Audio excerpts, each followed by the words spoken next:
And by the way, we can start a new lecture right now just about those. Almost always when white managed to play this d5 and get rid of the isolated pawn, he should be slightly better. Slightly better. And just almost always. But here, I mean, let's see. I think this is just winning. I mean, plus 1.5, plus 2, I don't know, like plus too much for Karpov to plus 3, you know, plus too much for Karpov even to get into something like that. That's ugly, but amazing, d5 only moved the twins. And if we even go back, even this position is just ugly. So this is why I'm not certain why Karpov played it. Rook 8 apparently only moved not to be toasted on the spot. But this is how the game finished, and pretty much just a piece down. You were correct all along with the pin on the e7, for example, this. Take, b7 is hanging. And here is our pin. All right, so knight a5 was played. d5, what a surprise. Take, take.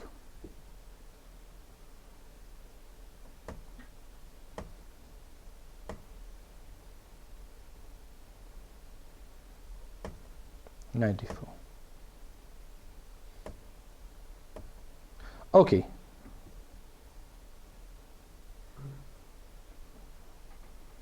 Now, this is our position, if I'm not mistaken.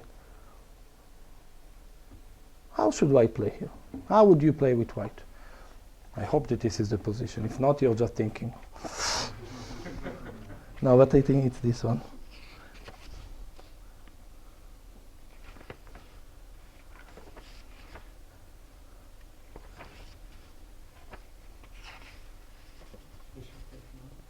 Bishop takes knight. Okay. I will play rook take back. I will play queen take.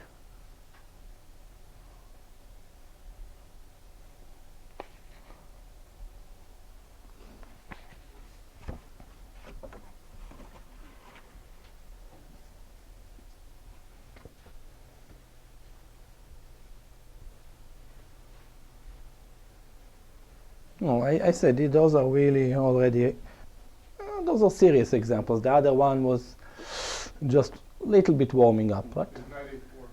Knight e4. Knight a4? Knight e4. Knight e4. Can I play bishop take e4? Maybe bishop. Knight h4. Knight h4. But what is your threat with knight h4? But I have a pawn there. Knight e5. Knight e5.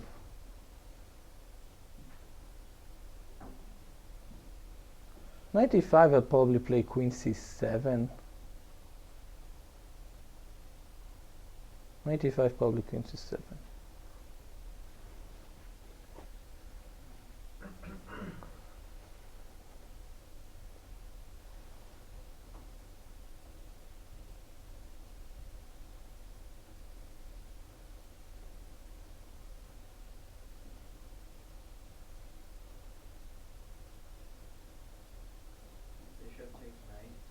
Bishop takes knight, rook take.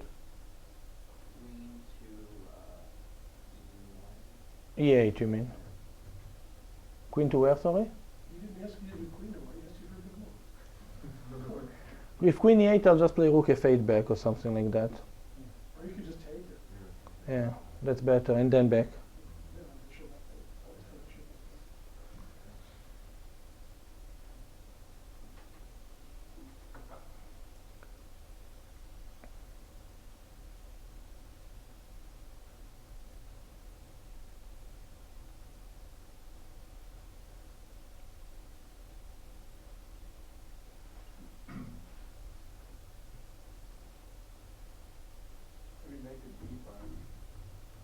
f8. Knight to d. Knight to d4. But knight to d4. I mean, I mean, maybe black is winning after knight d4. I can play rook d to e8. I can play rook d to e8. The queen will move somewhere. I will take, and I will take.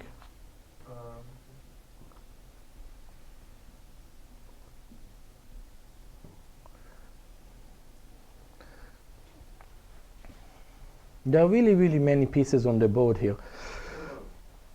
Bishop e3, so I'm playing knight g5. Bishop e3, I will play bishop take h2, check, and take the queen. Soft. Right?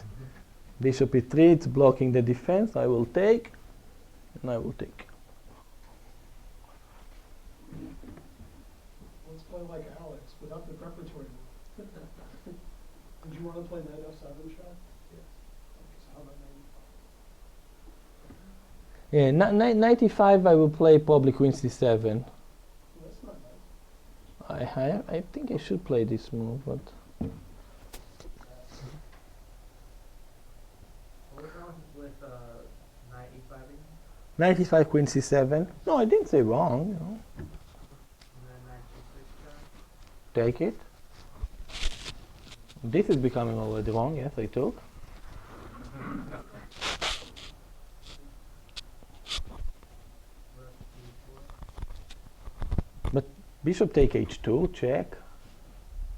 Take the rook, take everything. You're not supposed to stop your threats. So let's say that I play this move. Well, you know, there is a pin. I want to put more pressure against the pin. You are not going to do anything. I will take. Actually, here I think black played not okay. You know, such a strong player, but I don't like the way he played. There's more than 2 moves here. There are 3 moves. I guess you could take off bishop, c5. Yeah, he took on f3. If I remember okay, he took on f3. Probably play bishop c5, then take, and knight moving somewhere is just advantage. He wants to exchange those and get into something like that. I think I would definitely keep the bishops on the board and play something in that direction. But he took. This is wrong. I mean, I just feel that it's wrong, unless we are overlooking something big after bishop c5 that I don't think we are overlooking, right? We are threatening bishop takes f2. Black is a pawn down. No, black is of course worse. That's not the question. But gets compensated. I don't know. I don't think it will be a full pawn down if, yet again, if we are not overlooking something. But here comes the tricky part. You play rook d6? Rook d6. But how should the game continue perfectly after it? Because it's incredible. I simply think that this move is just losing the game. I mean, even white is better here. Okay, that's not our discussion. But the question is, after this move, white is slightly better, much better. I really think winning. But how? That's interesting. It has to do with, well, some of the topics that we spoke, and then just some really, really super duper cool endgame principles. But I will give you several minutes as usual, and we'll speak about this in 2-3 minutes. If you can follow here a lot of forcing ideas and 1-2 endgame principles, you will win here against anyone.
First, of course, is rook take d6, and we have to figure out why black is not losing on the spot, because it maybe looks like black is going to be down a lot of material. So this is first question, why black is not losing on the spot in that continuation.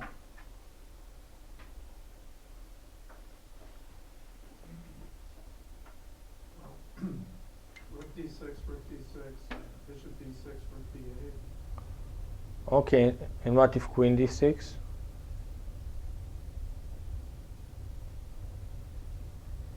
Wait, what did you play that line, Jim? I was saying rook d6, bishop d6, rook d8. Yeah, but maybe instead of rook d8, actually play bishop g4, attacking the queen. Because if rook d8, I was thinking maybe bishop e7, take, and bishop here. I will take this one. Yeah, not so cool. But bishop g4 immediately will save you. So rook d6. Okay, how black avoids losing there? That's the first question.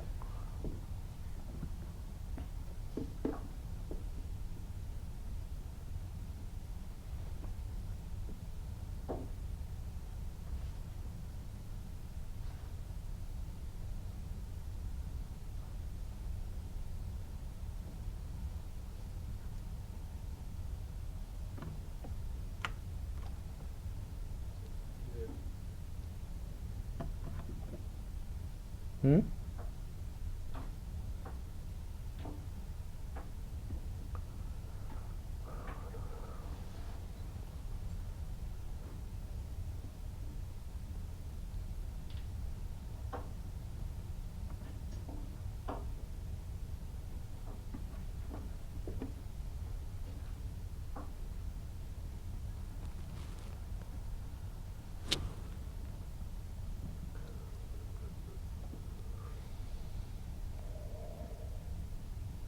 No, I'm stubborn. One of you is going to show me at least how black is not losing. If not, we're stuck. You know, I have like 2 more weeks to be in St. Louis, so you know, so yes, Mr. Feingold. So rook d6, queen d6, bishop d6, rook e8. Rook e8, excellent. And what will you play there? Sort of like rook e8, bishop d5, and then like b4, f3, and black's game is horrible because his knight's trying to... It's not horrible. It's over. It's over, right? Some people look at a position and say, well, this is difficult, you know, some positions. It's not difficult, you know, I'm being like sometimes not nice, but saying, you know, God forbid someone is in a surgery, you know, then the doctor says, oh, you know, he's in a critical condition and this and that. No, he's dead, you know, there's no more complications, you know, you look at the position and, you know, so, yeah.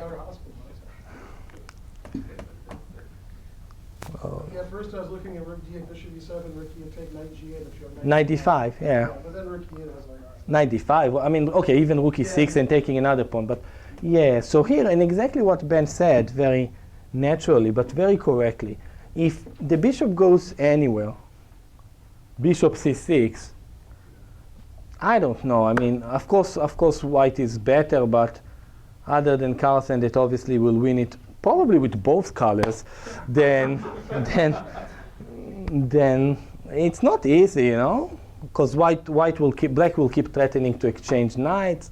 Okay, of course this is weak, but if you kill the knight on e8, one move, bishop under attack, and now I said 2 endgame principles: bishop dominating the knight, and now he didn't resign in this position. Are you serious? No, oh, this is the line. Okay, actually, I was funny because I was playing all this line in the Karpov game, but even here they say it is plus minus. Actually, it's interesting. If I remember correctly, computer wouldn't immediately say that it's winning. Yeah, it just says it's +1. This is, for example, okay. This is also free. It's not anything better, but I think for most humans, this just resign. Okay, let's close this Anderson Karpov game and go to, we'll close it again. This is our position, right? Perfect. So we were here. And now, very, very important, if this bishop dominates this knight, So we should fix this pawn. That's it. And b4. So bishop e5, b4, and f3, everything which Ben said, and that's it. Again, the knight is just not function. If the knight gets in the game, it's long story, but it's no story at all. No story at all. This pawn is gone. And okay, now the knight still cannot go out because of knight c7. And g5 is out there just waiting, right? And annoyingly enough, you know, after all black suffering, suddenly comes again bishop e5, and that's it. Oh, he will come attack from c3, and the king will move. Somehow he's going to win this. That's it. So we had a position with a lot of exchanges. Look at this position. Who can imagine that in 5 moves we will get 2 minor pieces endgame? Bishop and knight, or 5, 6 moves. Bishop and knight versus bishop and knight, when we have all the pieces on the board. By the way, just for me to know, because I never like this bishop take f3. Okay, it's just losing, but after bishop c5, is it really that horrible? Yeah, no, half a pawn. The worst thing in the universe. Okay, no, bishop, of course he had to play bishop c5. Okay, now we will go see another complicated position. One more of those, which is going to be in one of those games that are hiding. It's going to be Keres against Geller. So the material is pretty much even. Only 2 pawns have been exchanged. Once again, only 2 pawns have been exchanged, and actually it looks like super messy position. I mean, the knight is under attack, the pawn is under attack. This knight not clear at all what it's doing here. I don't know, black has both rooks on open fast. If I look at this position, like, really unclear. I mean, actually, it's amazing that white managed to force pretty much winning endgame. And by the way, also had some parts with principle that we have just seen before. But how did white play this one? This is Keres against Geller, and actually next position we will also see a position by Keres.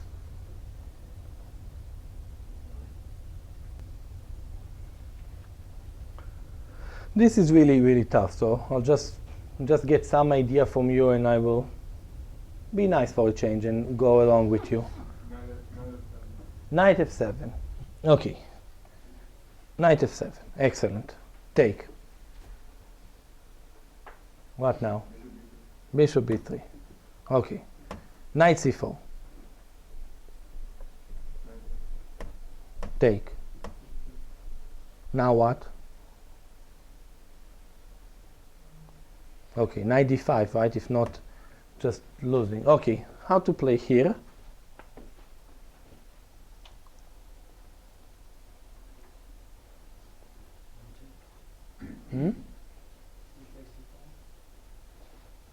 Which move? But what about the bishop on g5?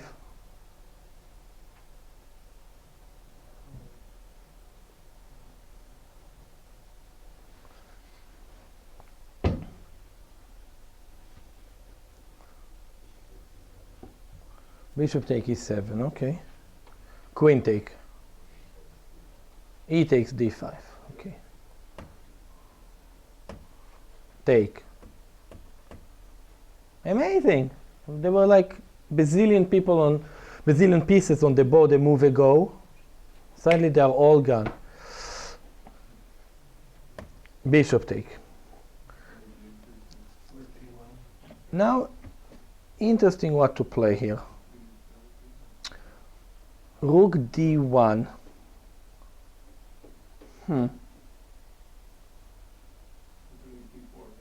What? So what will black play after rook e8, right? Only move. And this rook endgame is long story.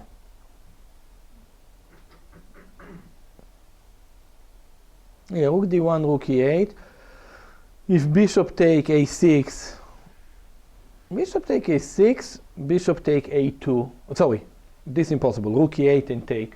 For a second I thought bishop take a2, but bishop f1. Rook a8.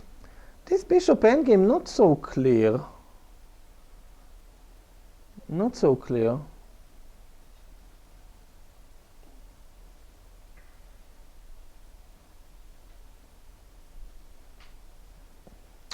If I'm not mistaken, white played here a4. Let's see. Yeah. Okay, so now he's attacking the pawn on a6, because now this is really no joke. Black played rook d6. I mean, okay, this is actually tiny bit less part of what we wanted to see, but we should still see that. I think, what would he play now after, let's assume let's say that a5 is being played. What would he play now?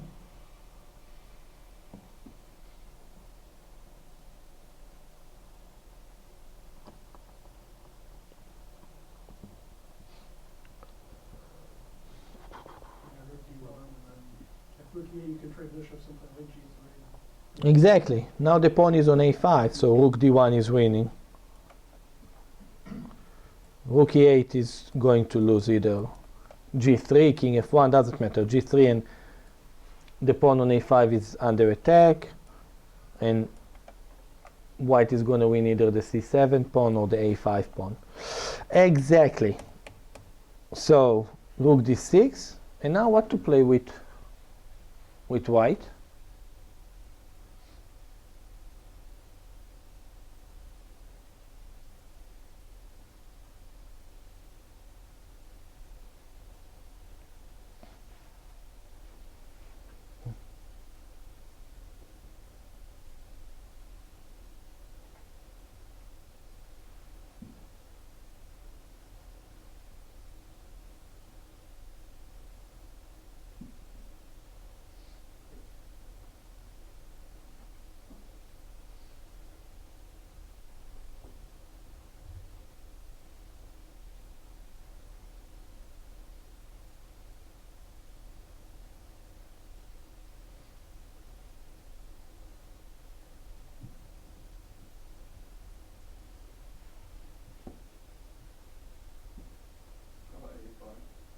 a5, yeah, I don't remember if he played a5 immediately or first rook d1 and a5.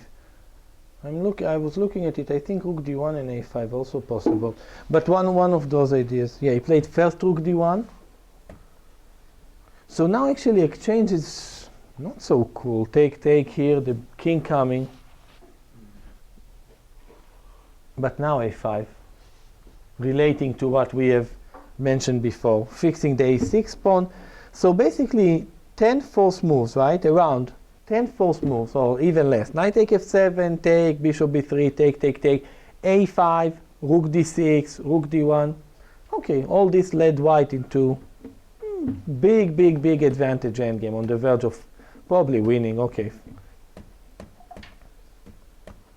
2 pawns up and he went on and obviously won this game. Still tiny passive, but it's really okay, not anymore, and it's 2 pawns resign. So it all came, I mean, this is not okay, I have my last exchange and I'm going to win.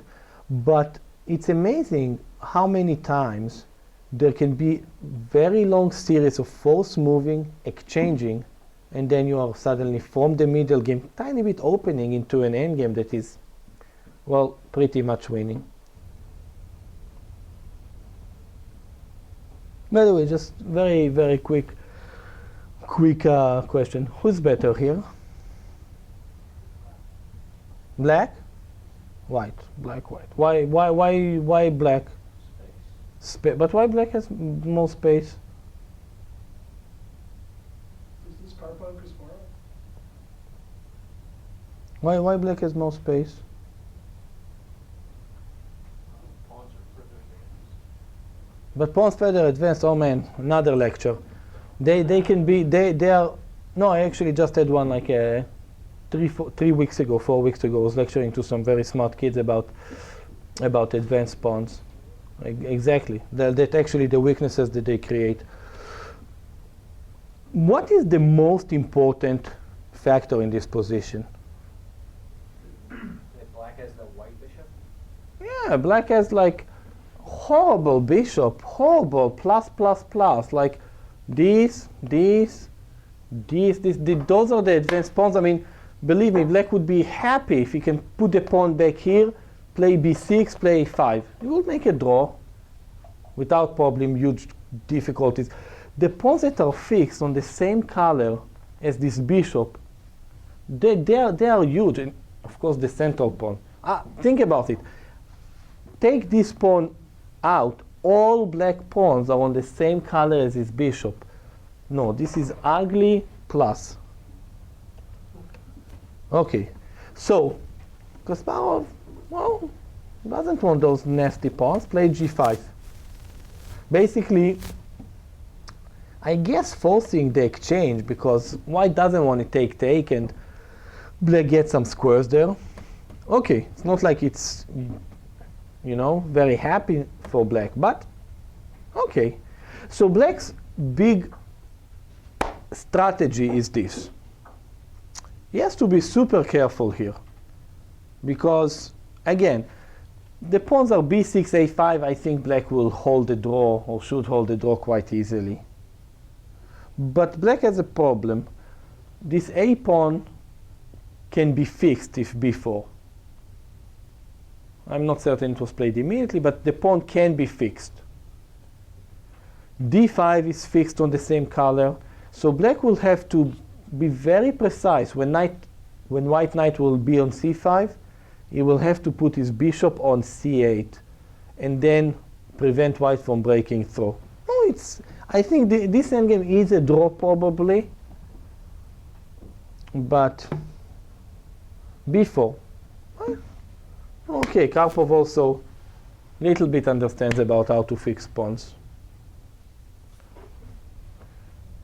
Take, mistake. And they have long analysis, like, yeah, I think there's analysis by Timan, like huge, gigantimo analysis about how this position is a draw. They analyze it like forever and ever and say that white managed to win a pawn, but black gets enough counterplay. I mean, really, it's those two against this one. They say it's a draw, I think. Okay, that's what they say. We're not going to argue with them. But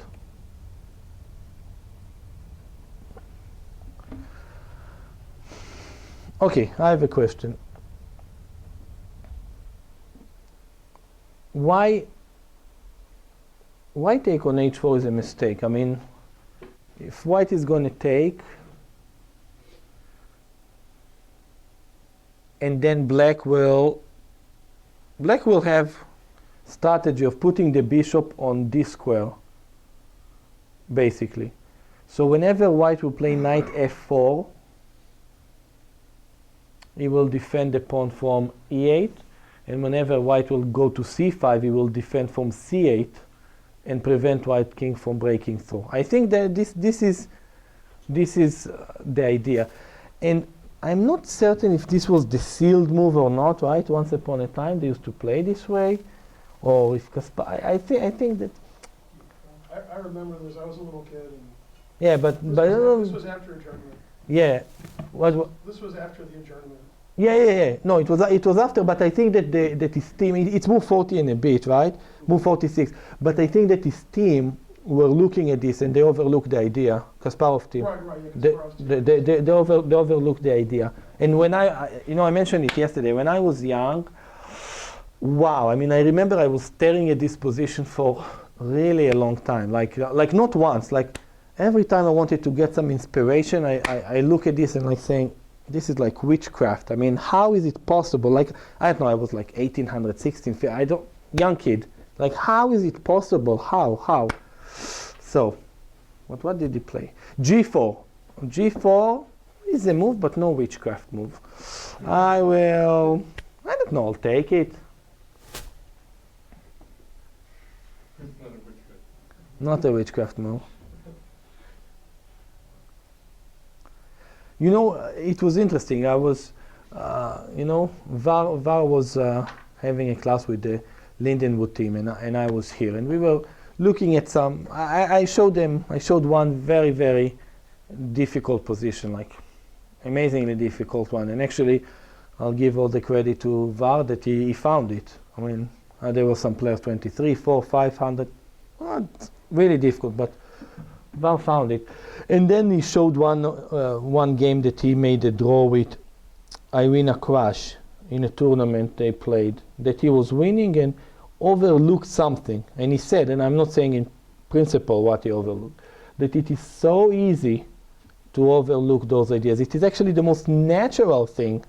It actually even happened to Kasparov's team here.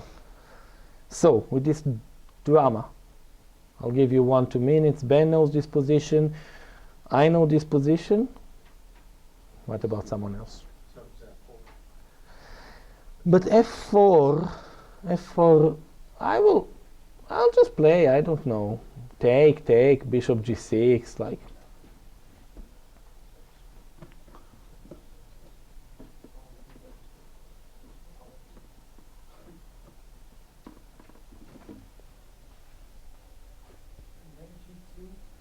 Knight g2, but what's the idea of knight g2? And the F4, sooner before the bishop can get back into the defensive square.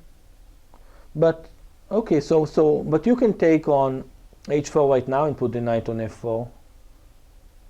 But because if you will play this move, okay, I will take, you will take. I'll put my bishop f5.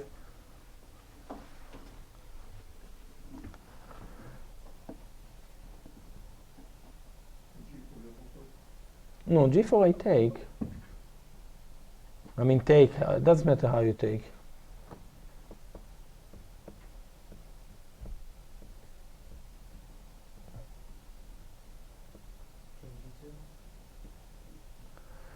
King g2.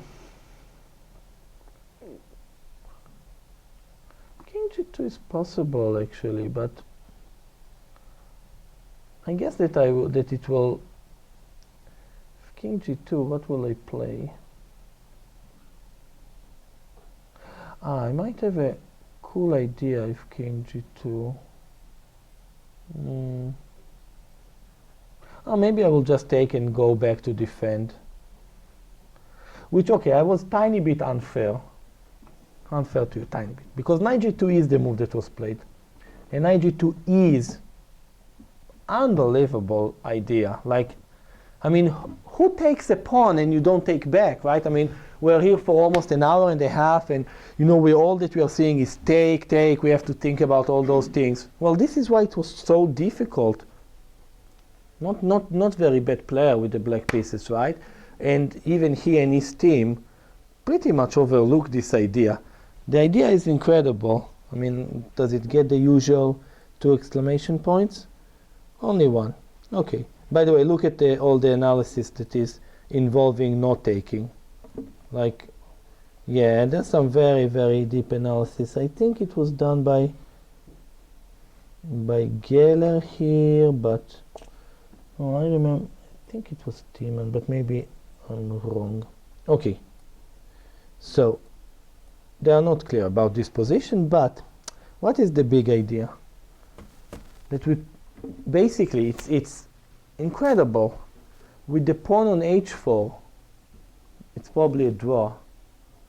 Without the pawn, white will be able to take this pawn and then he will have a way to break with his king.